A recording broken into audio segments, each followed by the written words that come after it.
Почитувани гледачи, добре дојдовте во втората културама. Во време кога на културата секогаш се крати, кога не останува доволно време за останатите вести, телевизија Нова почнува нов проект. Правиме своевидна панорама на најважните случувања од светот на културата и секако од кај нас и од светот.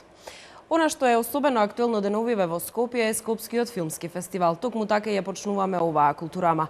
Деновиве во Скопје се одржа и скопската премиера на филмот Лазар, долго очекувано остварување на режисерот Светозар Ристевски. На скопската премиера беше и гостинот од Хрватска, односно актерот кој што ја толкува главната улога и насловната улога во овој филм, Ведран Живолич. Еве што изјавија тие пред премиерата и еве зошто треба да го погледнете овој филм.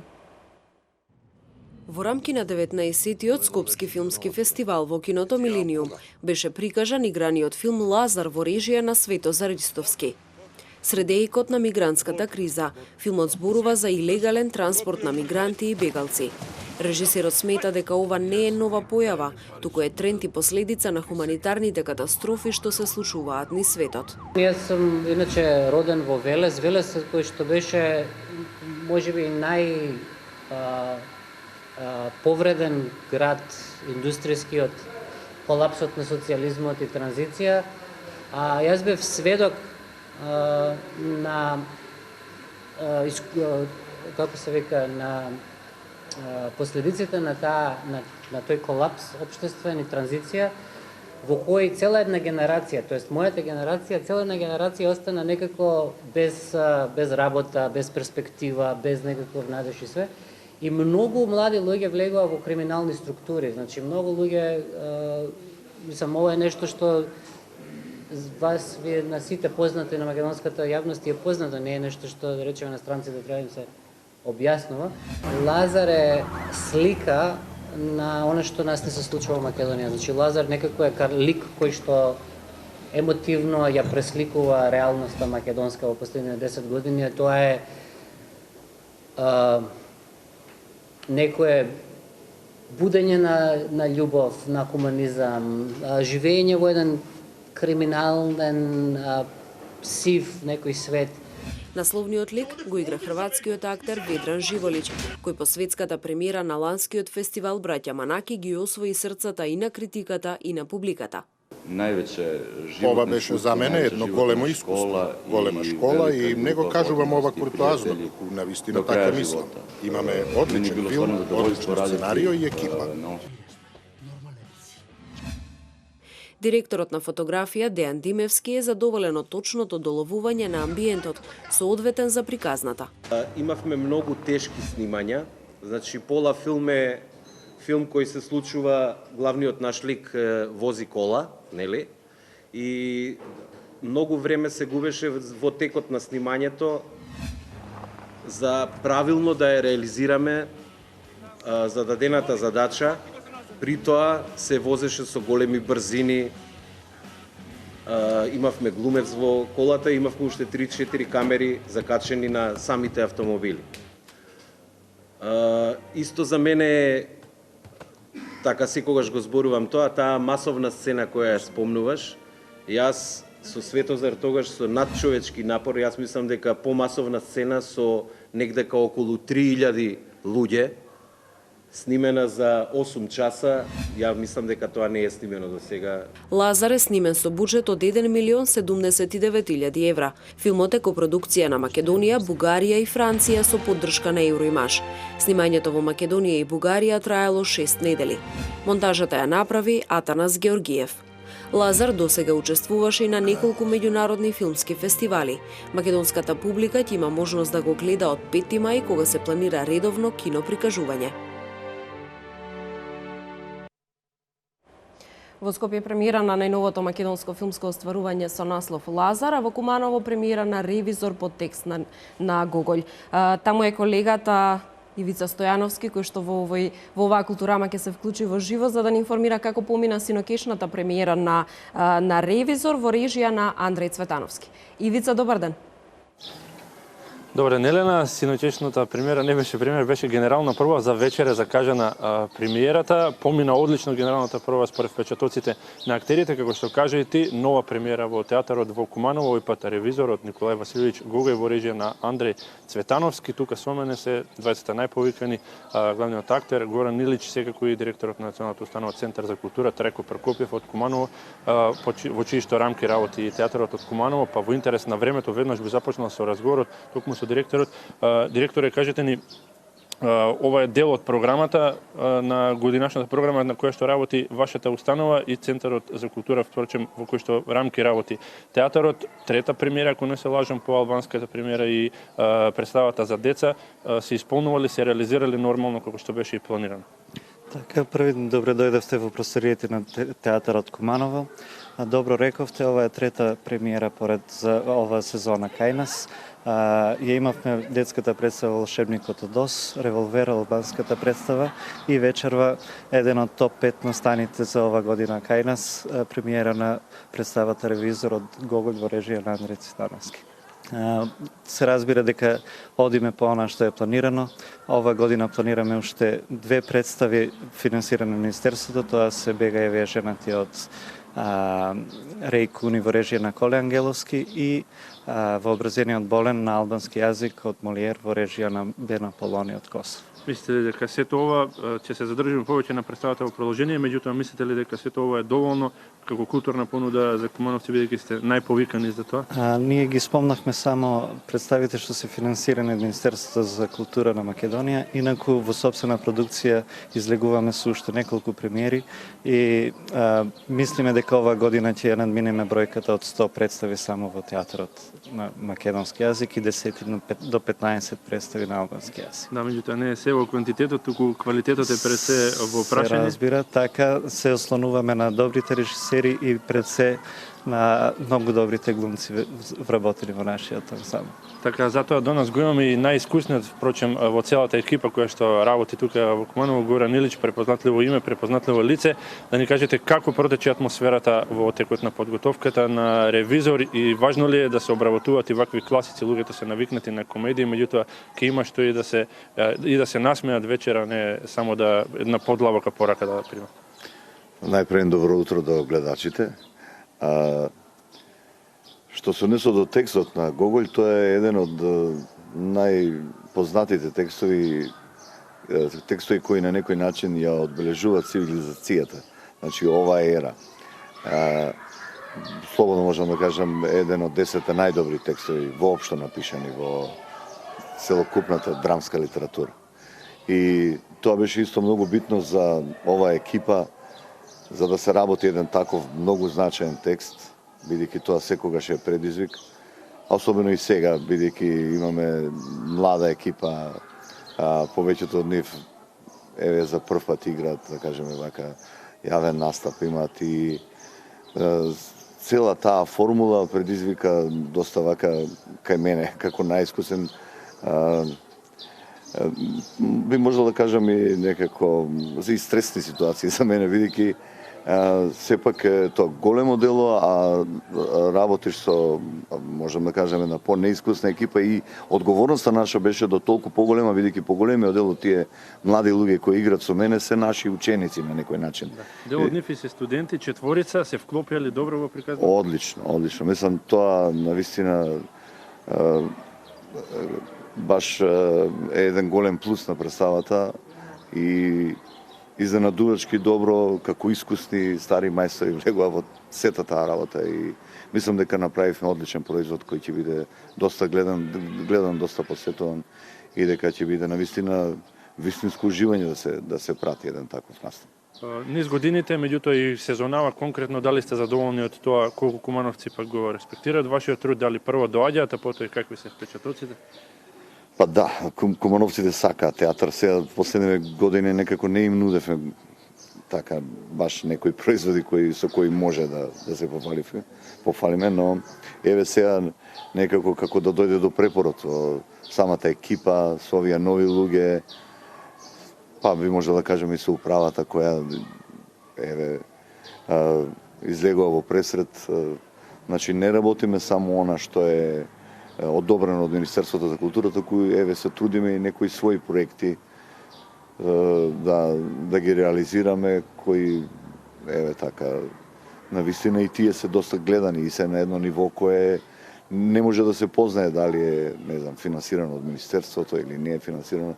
Има квалитет кој е така видлив. За ревизор, оние кои што го знаат дека носи една вонвременска порака, актуелен и денеска, по 150 години вие сте првиот човек таму, градоначалникот, имате ли доста инспирација, како кај нас тука во Македонија, па и пошироко, за да ја изнесете улогата како што треба? Па да, инспирација, не сам пушти телевизија и повеќе градоначалници гледаме отколку глумци. Мислам, за голема жал, тие станаа многу поактуелни од сите нас. И искрено да кажам, и не се трудев многу да барам, не знам, нешто, некои инспирации во нив, бидејќи тоа само треба да се свртиш и да го видиш. Мислам, не треба некој голем напор за сето тоа. И барав нешто во себе, мојот однос кон таа работа што тие работат и таа енергија која произлезе од тоа, од мојот личен став према овие работи што тие ги работат, мислам дека тоа публиката ќе го препознае и дека ќе види за што се работи. Успешна премиера, ќе ви посакам, додека го имаме директорот тука, би сакал да го искористам само за уште едно прашање, знам дека нема многу време, меѓутоа она на кое што кумановци се надеват и со нетрпение го iščекуваат целата година е во ваша организација се деновите на комедијата, па можете да кажете дали уште сега се отпочнати подготовките, некоја можеби од имињата да откриете кој што ви може да гостува. Така, и ова година 19 пат поред ќе се одржат деновите на комедијата во традиционалниот термин од почетокот на октомври. Да, подготовките почнаа уште предходниот месец. Во плани се 12 до 15 представи ова година, како минатата што имавме 15 представи. Ги направивме првите контакти. Почнуваме со театрите од Македонија, веќе ни доставија неколку понуди. Во месецот мај ќе го искористиме да погледнеме дел од нив и пред кумановската публика да се покажеме во светлото на кое е таа навикната. Било многу што одвоивте време денеска, Елена, доколку немате прашања, би упатиле сите тројца заедно уште една покана до сите оние кои што се љубители на уметноста, не мора да значи само од Куманово, туку и од регионот, премиера вечер во Кумановскиот театар, ревизор од 19 часот. Секако, Ивица, ви благодарам и на тебе и на твоите гости. Македонија и не е толку голема, едноставно можеме да поидеме до Куманово и да погледнеме новата представа на режисерот Андреј Цветановски со наслов Ревизор, а под текст на Николај Василевич Гоголј. Останете со Културама, се враќаме веднаш.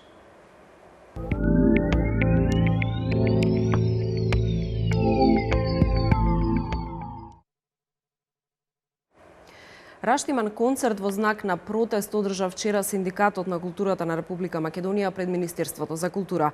Од таму дојдоа остри реакции. Културните институции го поддржаа сонки, не застанаа на страната на синдикатот, се оградија од вчерашниот протест. Еве повеќе детали во приложение.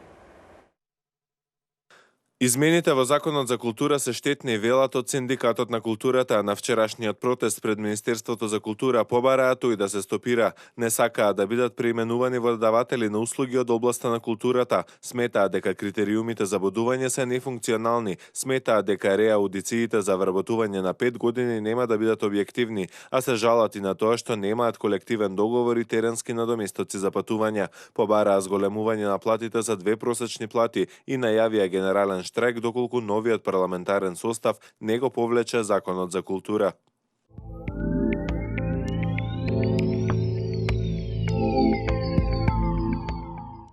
Според Министерството за култура, протестот е вовлекување на културата во дневно-политички контекст. Оттаму вела дека имаат законска обврска да преговараат исклучиво со СОНК, со кој веќе работат на новиот колективен договор кој беше даден на јавна расправа. Го прашаа Синдикатот на културата за каква тортура во културата станува збор. Подсетија на бројот на вработувањата, на зголемувањата на платите, на воведувањата на националните пензии и стимулативните мерки, на подобрувањето на постоечката инфраструктура и изградбата на објекти и на зголемениот буџет. Култура најавува дека и по изборите ќе продолжат со активностите за подобрување на стандардот и положбата на културните работници. За Сонг, протестот на СКРМ е политички обет за притисок врз државен орган. Сметаа дека е смешно да се покренува барање за измени на законите кога собранието е распуштено. Најавуваат скоро подпишување на договор меѓу Сонг и Министерството со кој платите во културата ќе бидат подобрени.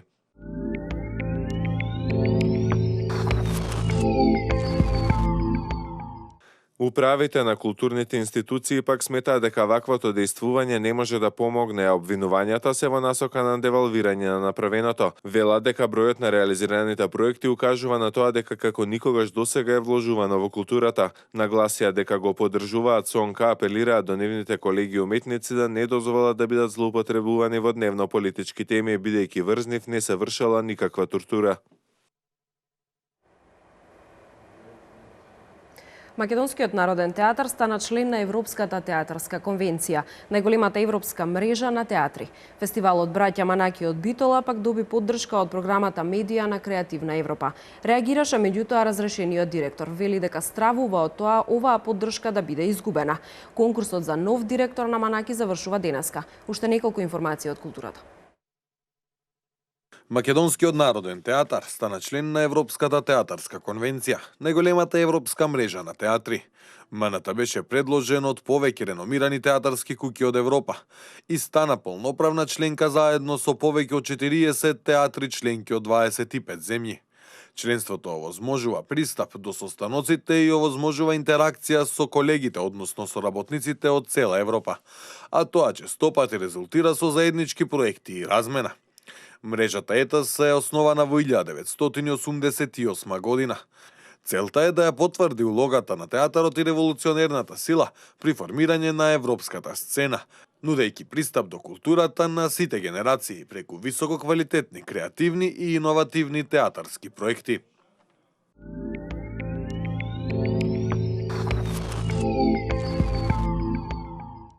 Интернационалниот фестивал на филмска камера Браќа Манаки Битола е еден од 30 фестивали кој годинава доби поддршка од програмата Медија на Креативна Европа од вкупно 108 пријавени манифестации.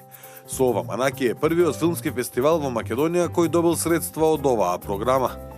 Во допис до медиумите, разрешениот директор на Манаки Димитар Николов вели дека фестивалот е поддржан врз база на минатогодишното издание и на подготовките за годинешното издание, кои ги предвидуваат главна програма Нов европски филм, програма на филмови од Југоисточна Европа и програма на кратки играни филмови.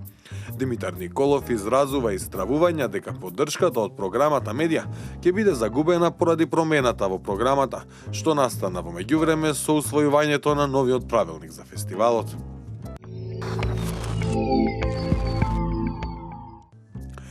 Сменетиот директор на фестивалот Браќа Манаки Димитар Николов воедно преку медиумите испрати приговор до собранието на Друштвото на филмските професионалци, на чиј последен состанок беше како што вели бесправно разрешен. Според него, разрешувањето ниту било на дневен ред, ниту пак се гласало за тоа. Вели дека во записникот на собранието од 9 март била прифатена неговата апликација кон домашните и странските фондови и програми. Бесправната смена Николов ја нарекува наметната и режирана игра. До собранието на ДФРМ тој нуди и решение за излез од оваа ситуација. А меѓу нив е да се свика редовно собрание и со издржана дискусија без манипулација на членството да се овозможи негова смена. Дискусијата предлага да се однесува и на како што го нарекува раководството на ДФРМ. Од друга страна, председателот на ДФРМ Роберт Насков вели дека не коментира изјави на бившиот директор. Конкурсот за избор на нов директор завршува денеска.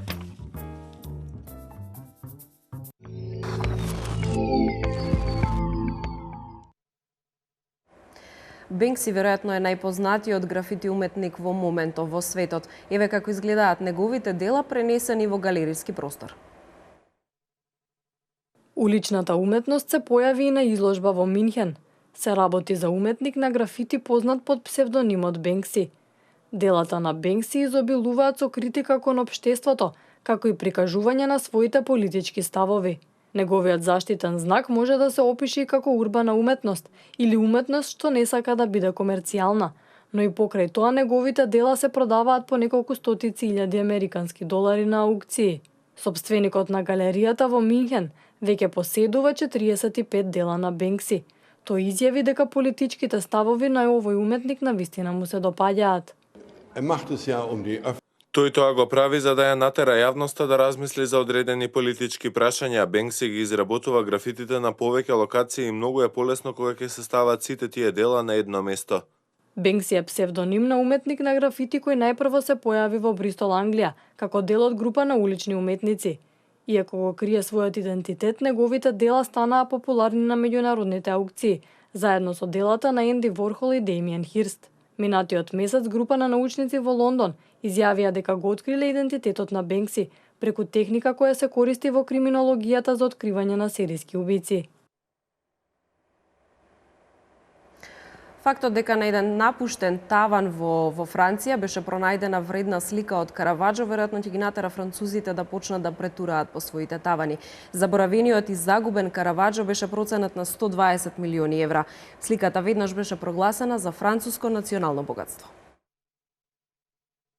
Уметничката слика, која е откриена пред 2 години во запуштен таван на југот на Франција, е потврдено дека е дело на италијанскиот сликар Караваджо, а незината вредност е процената на 120 милиони евра, соопштија експертите. Сликата, наречена Џудит го обезглавува Холоферн, е сокриена 150 години, изјави Ерик Туркин, вработен во компанијата за проценување пред делото да биде откриено во куќа во Тулус.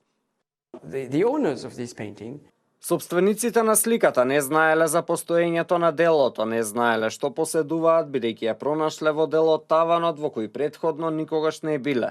Имале прокиснување на кровот, па затоа тие морале да се качат на таванот и да отворат мала вратичка во која претходно никогаш не имаат влезено. Позади неа ја пронашле сликата, тоа е неверојатно.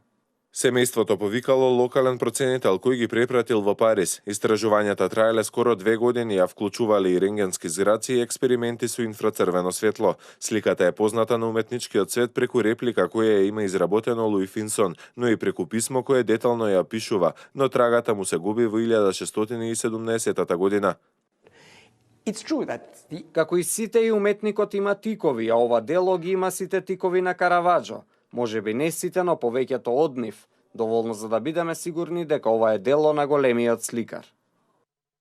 Експертите велат дека е пожална дебата за тоа дали делото е на Караваджо, но Туркин вели дека тоа не може да е копија, како што некои тврдат. Оваа слика е полна со инвентивност, полна е промени, а плагиаторите не се креативни и се без идеи. Ова е дело кое што е сликано со многу енергија и за навистина да ја разбереш, треба да навлезеш во самото дело. Туркин додаде дека проценувањето представувало вистински предизвик и вели дека вредноста од 120 милиони евра е оправдана, споредувајќи ја со делата на Рембрандт кои се откупени од Лувр и Амстердамскиот музеј за 160 милиони евра. Неговиот колега Стефан Пинта изјави дека ова откритие ќе ги поттикне французите да пребаруваат по своите тавани за да проверат дали можеби се сопственици на некои ремек дела.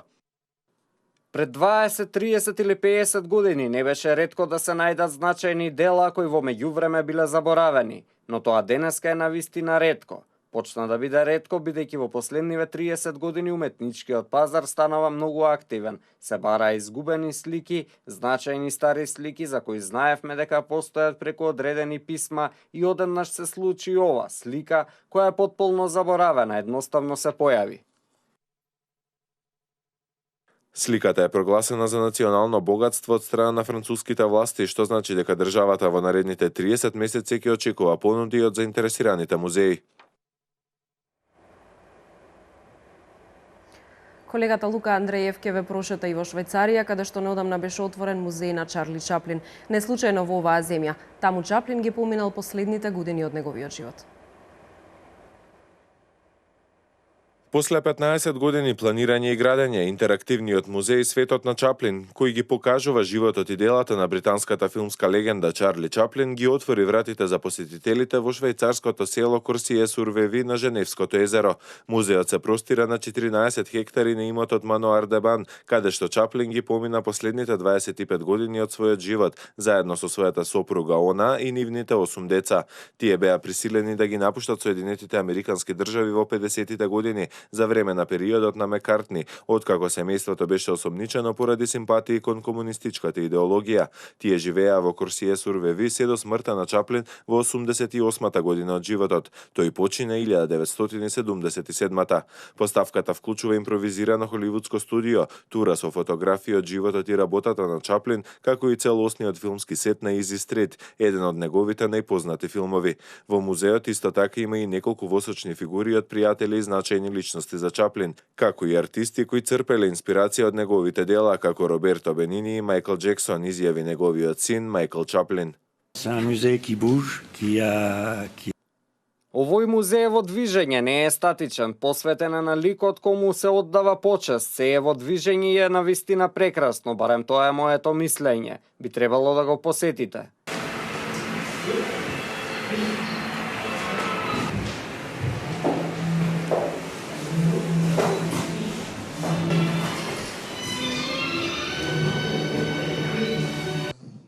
Il était très célèbre, donc Тој беше навистина многу познат, па така секогаш требаше да се справуваме со коментарите од типот татко ти ова, татко ти она, но сепак се споделувавме со останатите.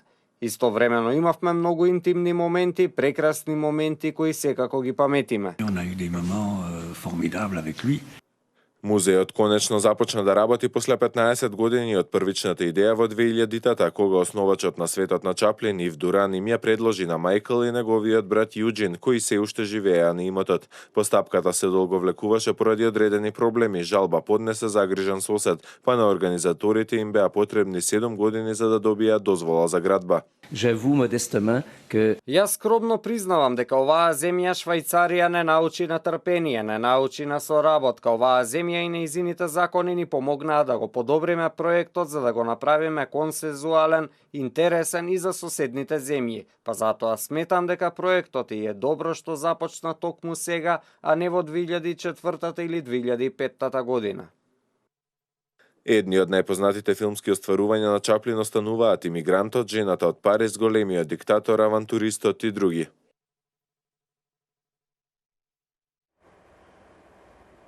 На крајот на оваа културама уште ќе ве информирам дека за вечерва во МОП со почеток во 20 часот е закажана премиерата на балетската представа Црвената соба во кореографија на Игор Киров. Секако и топло ќе ви препорачам да бидете дел од публиката на Скопскиот филмски фестивал и да појдете во кината да го погледнете новиот македонски игран филм Џган, додека се уште е на кинорепертоарите. Ви благодарам за вниманието, секако останете и натаму на програмата на телевизија Нова.